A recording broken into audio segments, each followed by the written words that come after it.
To think like a sage in chaotic times is not to retreat from the world or to deny its turbulence, but to cultivate an inner architecture robust enough to remain upright when the winds rise. The modern environment, saturated with accelerated information and relentless demands on attention, invites reaction before reflection. The wise mind reverses that order. It establishes a stance.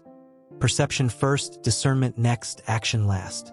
Perception unclouded by panic permits reality to present itself as it is.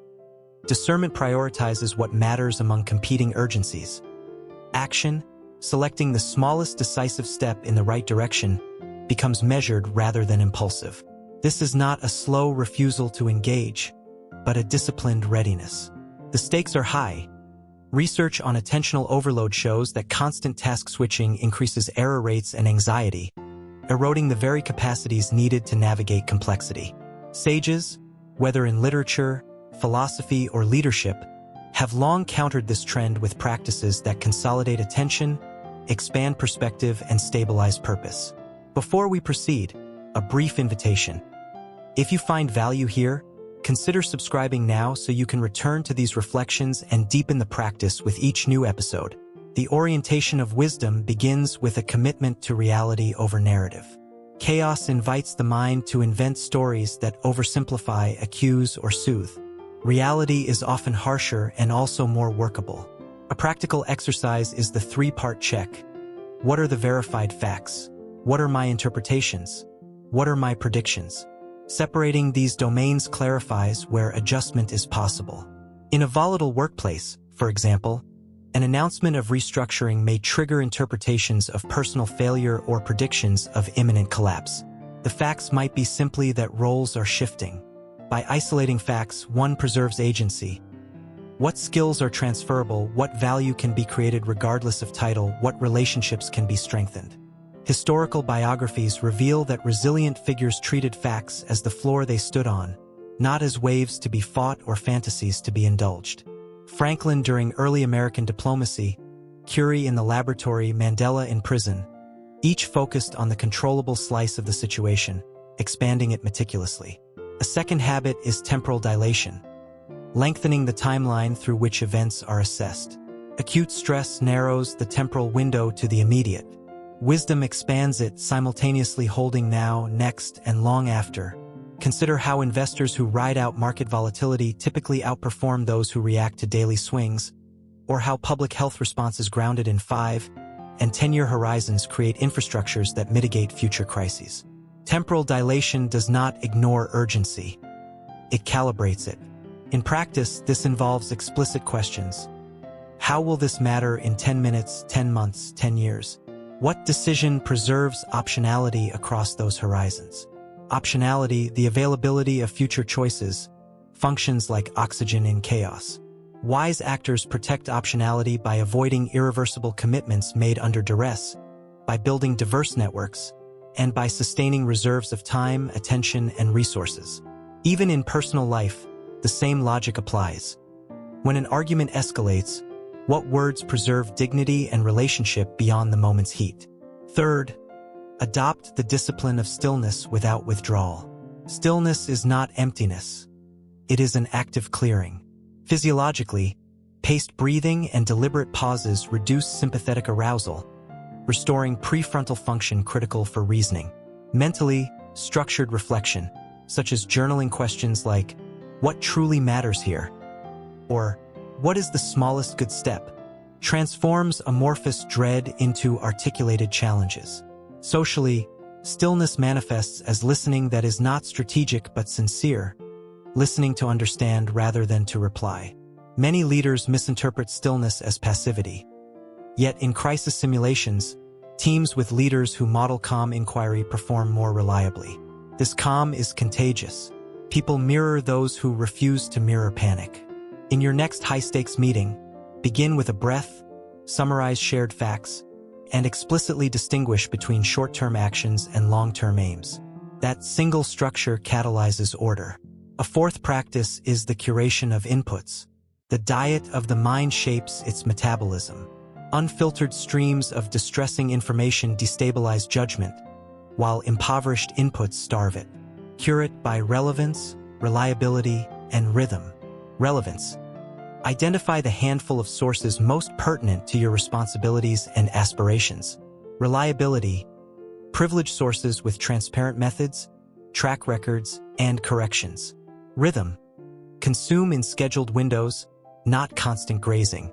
Studies on attention restoration suggest that even brief breaks from digital influx, 10 to 20 minutes in natural or low-stimulus environments, replenish cognitive resources. A wise person sets boundaries not to avoid reality but to prevent its distortions from becoming dominant. Imagine limiting news to 2 windows per day, with a bias toward in-depth analyses over headline blasts, and offsetting each intake with a physical ritual. A walk, stretches, or handwritten notes on what, if anything, requires action. Language is another instrument of wisdom. Words both reveal and shape thought.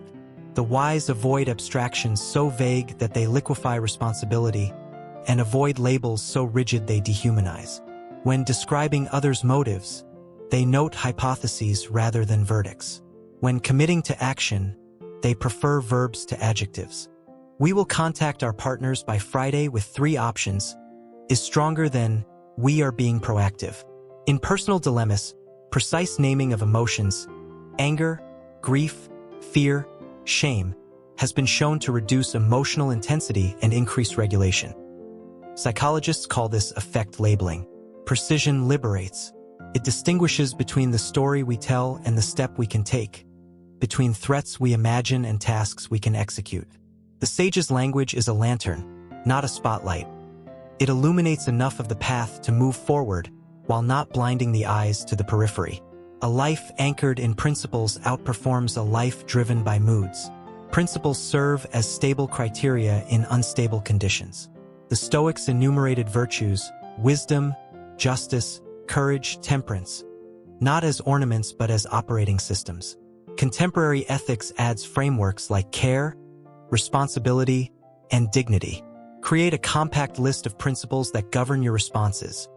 Tell the truth, protect the vulnerable, keep promises or renegotiate openly, do not harm needlessly. Seek the root cause before treating symptoms. In confusion, check your options against these principles. The power of principles emerges not in ordinary times but when expedience tempts. A leader who maintains transparency during a scandal may suffer short-term criticism but preserves trust, which compounds over time.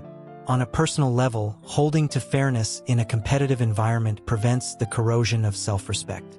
Even the perception of acting on principle can pacify conflicted groups because it signals predictability amidst noise. Cultivate perspective through multi-scale thinking. Any issue can be viewed at the level of the individual, the team, the institution, the culture, and the planet, over hours, weeks, decades, and centuries. Wisdom toggles among scales fluidly. For instance, climate policies are incomprehensible if examined only at the individual scale, personal carbon footprints, or only at the geopolitical scale, international treaties. Wise thinking synthesizes. Personal habits signal values and build political will. Local policies generate proof of concept. National frameworks create incentives. International coordination aligns the commons. In family life, a teenager's defiance may be a developmental necessity, a communication failure, or a symptom of broader stress. Addressing it requires zooming into feelings and out to contexts. A simple exercise is the 3-zoom memo. Write a paragraph each at micro, immediate actors and actions, meso, systems and processes, and macro, culture, history, long-term trends. The practice deflates catastrophizing and inflates competence by revealing additional levers. Another quality of wisdom is the capacity to hold paradox without paralysis. Chaotic times present conflicting truths. You must plan and you must adapt. You must be cautious and you must be bold. You must trust others and you must verify. The immature mind demands a single symmetrical rule. The wise mind accepts asymmetric rules tuned to context. Move fast where reversibility is high. Move slow where reversibility is low. Experiment where the downside is bounded. Standardize where reliability is paramount. A surgical team cannot improvise sterile protocol, yet it may improvise intraoperative strategy as new information arises. Similarly, entrepreneurs standardize payroll and improvise market testing. The mental move is to ask, what is the nature of the risk, the reversibility of the choice, and the cost of delay? Jeff Bezos popularized the Type 1/Type 2 decision distinction. Centuries earlier, military strategists and artisans practiced the same logic. Naming the paradox and installing a decision rule resolves anxiety into action. Build a relationship with failure that preserves learning and dignity. Chaos increases the failure rate even for the competent. Flawless performance in turbulent conditions is a false expectation. What distinguishes the wise is not avoiding error but metabolizing it. The after-action review, originally formalized by the U.S. Army and now used by hospitals, airlines, and software teams, offers a template: what was expected, what happened, what went well, what can be improved, and what will be done differently. Conduct these reviews quickly, without blame language, and with a bias to specific process changes. In personal contexts, the same approach lowers defensiveness. After a difficult conversation, debrief with yourself. What intention did I carry? What cues did I miss? Where did I interrupt? What question could have opened more understanding? Document insights, not to ruminate but to convert pain into procedure. Over time, this builds anti-fragility. Systems that become stronger when exposed to stress, as Nicholas Taleb described. When your routines incorporate learning loops, chaos becomes a teacher. Sages cultivate an interior climate of gratitude without denial. Gratitude is often caricatured as naive cheerfulness. Properly practiced, it is rigorous attention to the good that persists despite difficulty. Studies consistently link gratitude practices to improved sleep, reduced depressive symptoms, and enhanced prosocial behavior. The wise make it cumulative. They note not just pleasant events but also the resilient structures, relationships, competencies, freedoms, and the small reprieves: hot water, morning light. In darkness, such cataloging does not erase pain. It threads it onto a larger cord, distributing weight. Gratitude sustains moral energy required for service. In crisis zones, relief workers often maintain gratitude logs to counter burnout. The practice allows them to keep giving without hollowing out. In ordinary life, this looks like a nightly record of 3 specifics you appreciated and why. The why matters. It connects events to values and reinforces identity. Service, in turn, is a pillar of wise living. Chaotic times tempt us to retreat into self-protection. Yet service enlarges perspective and stabilizes meaning. Neuroscience suggests that acts of compassion activate reward circuits and reduce stress markers. Sociology notes that communities with strong mutual aid networks recover faster from disasters. To think like a sage is to ask regularly, whom can I help today, in a way that sustains both of us? The qualifier matters. Martyrdom is not wisdom. Sustainable service includes boundaries. Offer your competence where it has leverage. Mentor someone in an area you know well. Contribute to institutions that multiply impact. In family, take on tasks silently that reduce others' load but also ask for the help you need. Remember that service is not merely charity. It is creative participation in the common good, whether by building, repairing, teaching, or simply bearing witness. Moral courage distinguishes wisdom from mere cleverness. In chaotic times, the cost of speaking truth may rise. The wise do not equate courage with constant confrontation. They calibrate timing, tone, and forum, but they do not abandon conscience to convenience. Consider whistleblowers who exposed safety failures, or journalists who verified facts under threat, or citizens who protected strangers during unrest. Their actions were not impulsive but prepared. Moral courage is strengthened by rehearsal. Imagine the moment you might be tested. Pre-commit to a line you will not cross. Identify allies who will stand with you. Courage is also contagious. A single voice can anchor a wavering room. Yet courage must be paired with humility. The wise entertain the possibility of their own error and maintain openness to revision. This simultaneous firmness and openness is not contradiction but completeness. Humility flows from epistemic honesty, knowing the limits of one's knowledge and the fallibility of one's inference. In chaos, signals are noisy. Correlations seem meaningful. Rumors masquerade as reports. The wise use probabilistic language. I am 60% confident. Evidence is suggestive, not conclusive. They seek disconfirming data and dissenting views, not to score points, but to approach truth. Organizations that maintain red teams and premortems reduce costly mistakes. Individuals who invite critique make better choices and grow faster. Premortem asks, if this plan failed in 6 months, what likely caused it? The exercise surfaces hidden risks and enables preventive action. Humility also asks for help early. Many disasters escalate because individuals delayed seeking assistance, fearing judgment. Wise people know that timely help is a mark of strength, not incompetence. They cultivate mentors, peers, and networks where candor is normal. Embodied wisdom integrates mind and body. Under duress, physical routines degrade. Sleep shortens, nutrition suffers, movement diminishes. Yet cognitive performance, emotional regulation, and ethical restraint are embodied processes. The wise treat their bodies as instruments to be tuned. They safeguard sleep windows, even if imperfect. They favor whole foods and hydration.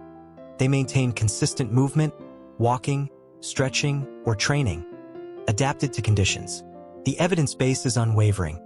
Sleep deprivation impairs judgment as surely as alcohol. Exercise improves mood and cognition. Nutrition moderates inflammation and energy. When chaos is external, internal rhythm becomes non-negotiable. You may not control the volume of demands, but you can maintain a morning walk, a midday breathing practice, or an evening device curfew. These are not luxuries. They are structural supports for wise choice. A final element for this first part is narrative stewardship. Humans live by stories. In chaos, narratives can poison or heal.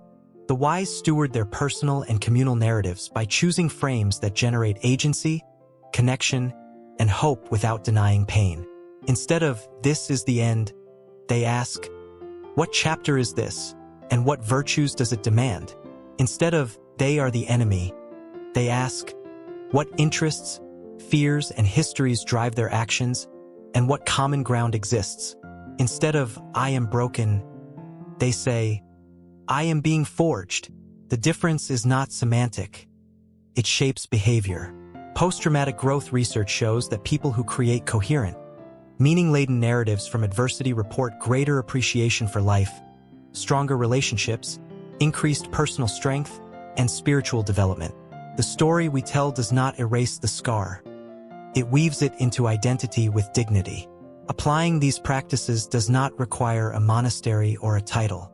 It requires small, consistent acts that accumulate, turning off a feed to turn on attention, writing the 3 facts before reacting, asking the 10-minute, 10-month, 10-year question, taking the breath before the reply, naming the emotion before it names you, acting on principle when a shortcut tempts, zooming in, out, and across, distinguishing reversible from irreversible moves, conducting the after-action review, logging gratitude with reasons, serving within sustainable boundaries, rehearsing courage, inviting dissent, sleeping as strategy, and framing your story. Each act is a brick. Together, they build a refuge that is not a bunker but a lighthouse. To think like a sage is not to flee the world's chaos. It is to learn the craft of shaping order within and around you. The craft has tools, and tools are learnable. Begin where you are. Select one tool to practice for 7 days. Treat the practice as an experiment, not an exam. Track what changes, however small. Share your observations with someone you trust. Remember that wisdom grows in community. In the next part, we will deepen the craft, exploring how to build communities of wisdom, how to negotiate across divides, how to lead with clarity under uncertainty, and how to turn suffering into service without romanticizing pain. The goal is not perfection but orientation, pointing your life toward truth, goodness, and beauty in a way that others can rely on when the ground shakes. To carry wisdom into the public square, begin with the ecology of relationships. Individual serenity is insufficient if the networks we inhabit amplify fear and fragmentation. A wise community does not form by accident. It is designed and maintained with intention. Start with shared norms. Speak truthfully. Assume good faith unless proven otherwise. Critique ideas rather than persons, and make commitments visible. Add structure. regular gatherings with clear agendas and time for reflection, roles that rotate to distribute power, and rituals that reinforce purpose. In practice, this might look like a weekly circle where each member shares a challenge and receives structured feedback, or a monthly forum where decisions are reviewed in the light of agreed principles. Sociological studies on collective intelligence indicate that groups outperform when turn-taking is balanced and social sensitivity is high. Encoded in the design of wise communities is the protection of voice for the quiet and the containment of dominance for the loud. Conflict is inevitable. Wise communities transmute it. They separate disagreement from disrespect and treat conflict as information about differing values, incentives, or interpretations. Adopt protocols. Restate the other's position to their satisfaction before offering critique. Ask what evidence would change their mind. Declare your own movable and non-movable points.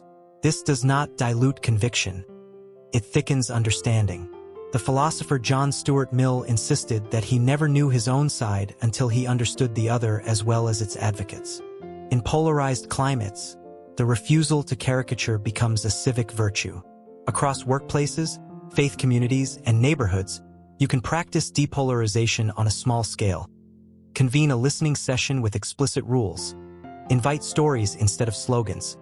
Ask each person to identify a value they share with their perceived opponent. Over time, these practices create seams where trust can grow. Negotiation under uncertainty requires clarity of interests, flexibility of positions, and creativity in options. Mapping interests, the underlying needs, fears, and aspirations, prevents stalemate around fixed demands. Flexibility comes from exploring multiple proposals that meet the core interests of all parties to varying degrees. Creativity arises when parties expand the pie, bringing in new resources, altering timelines, or exchanging low-cost, high-value concessions. The wise negotiator also attends to legitimacy and relationship.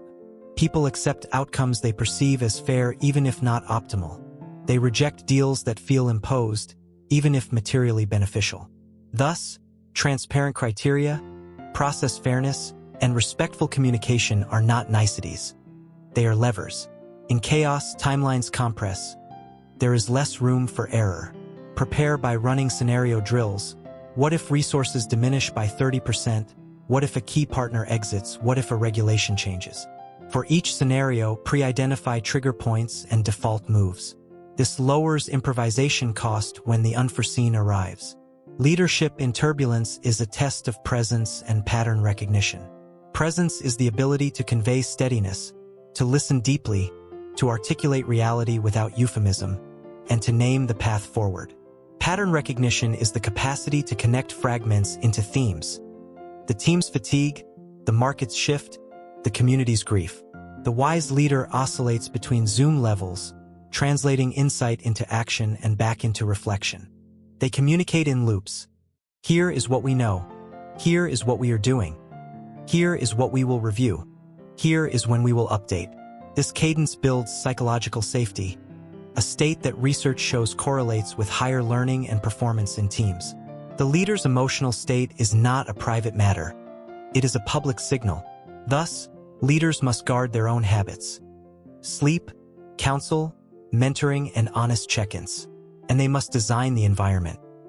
Simplify flows, clarify roles, reduce needless friction, and remove hidden obstacles that waste moral energy. Decision-making under duress benefits from thresholds and triggers. Rather than debating endlessly, establish in advance what metrics will prompt action. If hospital capacity exceeds X%, we activate contingency plan A. If customer churn crosses Y%, we pivot outreach. If conflict escalates beyond Z markers, we bring in mediation. Pre-agreed triggers reduce politicization, conserve attention, and accelerate response. They also expose your values. What are you willing to sacrifice to protect a core good?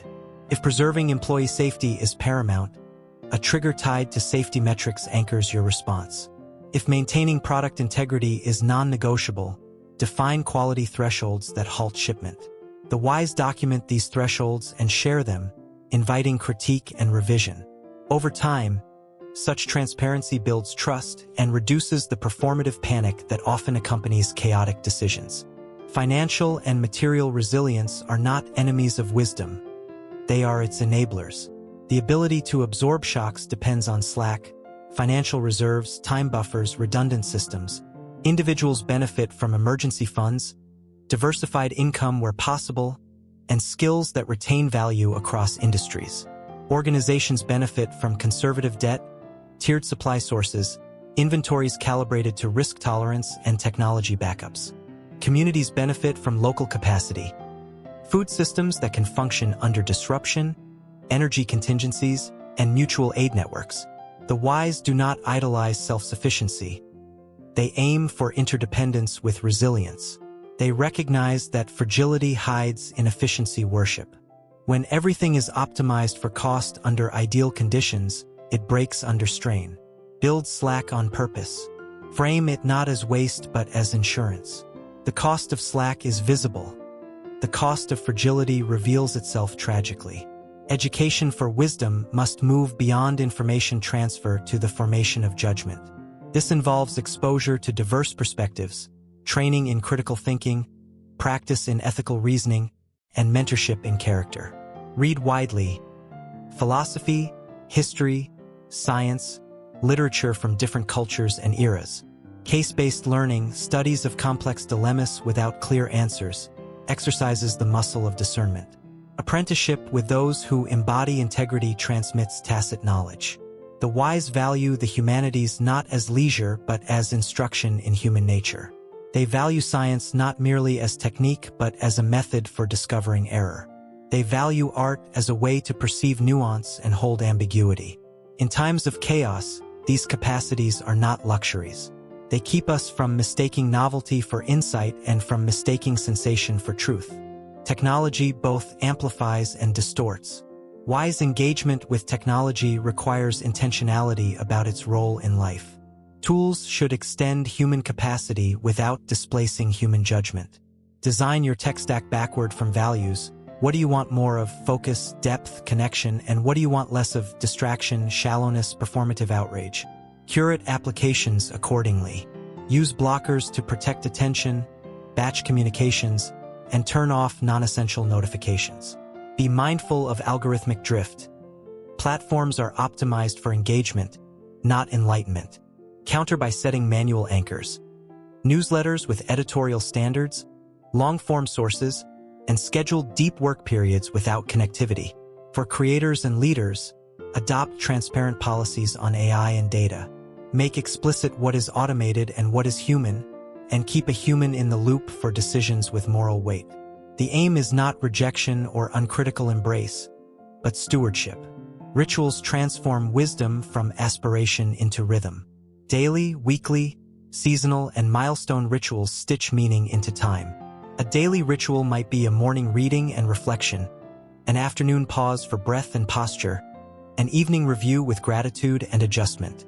Weekly rituals include a digital Sabbath, a shared meal without devices, a long walk to think without agenda.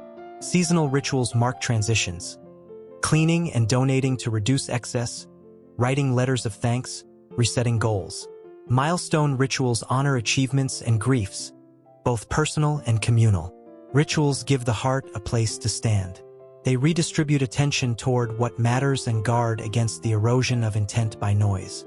Communities with rituals endure storms with less fragmentation because rituals remind them who they are. Art and beauty are not escapes. They are stabilizers of soul. Exposure to music, visual art, architecture, and the rhythms of nature calibrates perception and tempers the harshness of utility-only thinking. Beauty invites attention without demand. It enlists the senses into appreciation rather than acquisition. In hospital design, access to natural light and art correlates with better outcomes. In urban planning, green spaces reduce stress and crime. On an individual level, keeping a small gallery of images or words that evoke courage, ordering a space with care, tending a plant, or learning a simple instrument are acts of resistance against chaos. They say, life is more than survival. The wise protect beauty not as ornament but as oxygen. Grief must be integrated. Chaotic times produce loss, of people, of plans, of places, of illusions. Unprocessed grief leaks as cynicism or rage. The wise accept grief as honorable work. They name their losses, allow tears, seek company, and mark endings with ritual. They avoid numbing that postpones pain into a future debt. Grief, when welcomed, yields compassion. It broadens the heart's vocabulary. It weakens the impulse to judge harshly and strengthens the impulse to help quietly. In communities, shared memorials and spaces for remembrance bind wounds. Leaders who acknowledge losses, "We hoped for this outcome. We did not achieve it. It hurts. We will learn and continue," offer dignity and direction. Forgiveness is the release of the demand that the past be different. It does not erase accountability. It frees the forgiver from bondage to grievance. In chaos, offenses multiply, both real and perceived. The wise practice timely reconciliation where possible and principled boundaries where necessary. They initiate difficult conversations with specific observations, impact statements, and requests. They listen without seeking immediate absolution. When forgiveness is not possible or safe, they practice letting go in another form. Reducing ruminative loops, redirecting energy to constructive tasks, and refusing to let bitterness become identity. Forgiveness is a craft nurtured by perspective. Remembering one's own errors, remembering that people are often acting from fear, remembering that systems shape choices. This is not the sentimentality of excusing harm. It is the strength to continue doing good without being consumed by wrongs. Hope is a discipline. It is different from optimism, which expects favorable outcomes. Hope commits to meaningful action regardless of the odds, because the good is worth pursuing. Václav Havel described hope as the certainty that something makes sense, whether or not it turns out as we wish. The wise cultivate evidential hope.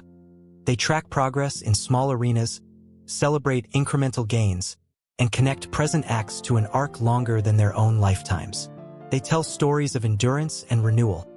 Communities rebuilt after war, ecosystems restored after damage, friendships mended after betrayal. They train their eyes to notice seeds. A student who asks a genuine question, a neighbor who volunteers, a policy adjusted after public input. In practice, this means ending meetings with what is working, not only what is broken. Framing setbacks as data, and keeping rituals of gratitude and remembrance alive. Stewardship of speech remains critical. In an era of accelerated outrage, the wise slow their words. They ask, is it true, necessary, and kind? Kindness here is not softness. It is consideration of impact. They avoid performative certainty and cruel wit. They refrain from broadcasting every reaction. Silence becomes a strategic resource. When they do speak, they choose channels that maximize understanding and minimize distortion. They prefer face-to-face for delicate matters, written summaries for complex decisions, and public statements that are precise and measured. They correct errors promptly. They apologize without hedging. Such speech builds reputational capital that pays dividends in crisis. Mentorship multiplies wisdom. Find those ahead of you in character and craft and ask for their guidance. Offer mentorship to those behind you. The bidirectional flow cements learning. In chaotic times, mid-career professionals often feel pressure to appear invulnerable. Mentorship legitimizes questions and prevents isolation. Ask mentors not only for answers but for process. How they framed decisions, how they recovered from errors, how they sustained marriages and friendships in demanding seasons. Offer ments not only advice but also introductions, feedback on work, and candid encouragement. Institutionalize mentorship where possible.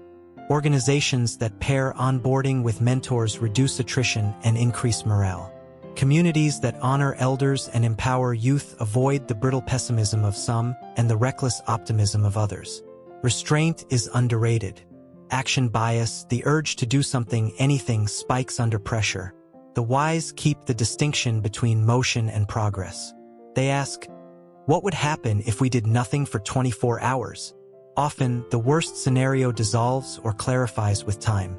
Restraint also protects from moral injury. The harm done to one's conscience by participating in actions that violate values. In fields where harm is possible, such as healthcare, law enforcement, or finance, restraint is a safeguard. Saying no to expedient but unethical moves preserves both integrity and, often, long-term outcomes. Restraint is not inertia. It is power held in reserve until the right moment and direction appear. The cultivation of delight complements gravity. Delight is attention to the small, luminous details that make life more than toil. The texture of bread, the sincerity of a child's question, the clean line of a well-made tool, the quiet joke between colleagues. Delight replenishes the inner reservoir from which patience and generosity flow. It does not deny suffering. It restores capacity. Practically, schedule delight. Keep a list of small joys and draw one daily. Invite others into shared delight. Music at lunch, a poem read aloud, a brief walk under trees. These acts are not trivial. They are strategic. Ethical complexity will rise as technology and global interdependence deepen. Bioethics, data privacy, environmental justice, and algorithmic fairness require wisdom that integrates multiple values and stakeholders. Equip yourself with frameworks: rights-based, consequences-based, virtue-based, care-based. Run dilemmas through each lens to expose blind spots. Involve those affected in the design of solutions. Seek proportionality. Balance benefits and harms. Seek reversibility where possible. Apply the precautionary principle where harm could be irreversible. Document reasoning. Ethical transparency builds trust even when people disagree with conclusions. Finally, anchor your life in a telos, a purpose that survives storms. Purpose can be vocational, relational, civic, or spiritual, but it must be more than self-referential. Ask, if I succeed by my own definition, who else benefits? If my work vanished, what hole would appear in the world? Purpose is not discovered once. It is refined through action. It narrows through commitments and widens through service. Write a personal mission that fits on a card. Revisit it quarterly. Test decisions against it. Let it guide trade-offs when everything cannot be done. Telos turns chaos from an enemy into a context, the field on which your purpose is trained and proven. When the winds rise again, as they will, return to the stance. Perceive clearly, discern wisely, act deliberately. Guard attention like a treasure. Widen your time horizon. Practice stillness that readies you for movement. Curate inputs, honor language, live by principle. Think across scales, hold paradox, learn through failure, practice gratitude, serve sustainably, rehearse courage, invite dissent, care for your body, steward your story, build communities with norms and rituals, negotiate with interests and creativity, lead with presence, decide with triggers, design slack, educate for judgment, steward technology, welcome beauty, integrate grief, practice forgiveness, discipline hope, temper speech, multiply wisdom through mentorship, exercise restraint, schedule delight, refine purpose. Thinking like a sage is less a talent than a craft, less a gift than a garden. You water it with attention. You prune it with humility. You harvest it in service. In chaotic times, such a garden does more than shelter you. It becomes a place where others can rest, recover, and remember that a good life remains possible. May you be that place. May your mind be steady and your heart be large. May your actions compose a quiet music that steadies those around you. And when chaos knocks again, may you open the door with clarity in your eyes, courage in your hands, and a welcome on your lips. Come, we will make something worthy out of this.